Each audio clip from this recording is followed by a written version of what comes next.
Welcome viewers, Dr. JW. Australia is irretrievable.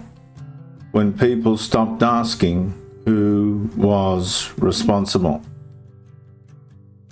The conversation didn't end with an answer, it ended with a shrug. People complained about housing, they complained about living costs, traffic, healthcare, infrastructure, energy, education. The complaints became familiar. The questions became smaller. And instead of asking why these pressures existed, many Australians began asking only how to survive them. It was hard. It is hard. Responsibility slowly disappeared from the conversation. Every problem seemed too large, too complicated, too interconnected. The governments changed, but it only got worse. Policies changed, and it only got worse. Promises changed, and it only got worse.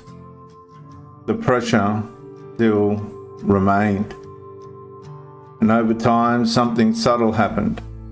People stopped expecting anyone to explain how the country had reached this point. They accepted complexity as a subtle substitute for accountability. The emotional consequences were profound, and they are profound. When no one appears responsible, everyone feels powerless. Families adapt, businesses adjust, communities compensate, individuals blame themselves for circumstances they never created. The nation keeps functioning, but confidence quietly drains away. Not because every decision was necessarily wrong, but because the connection between decisions and consequences became increasingly difficult for ordinary Australians to see.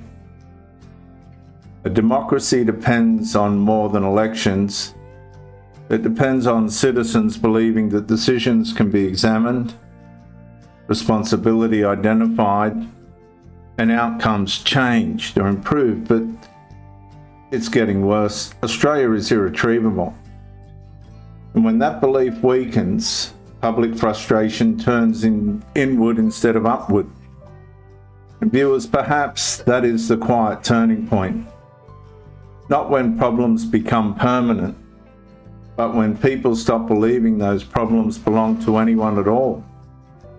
Because the moment responsibility disappears from the conversation, because the political architecture and those drawing it are not taking any responsibility, then the possibility of accountability begins disappearing with it. And if nobody is accountable, particularly the political architects that have caused it, Australia is irretrievable.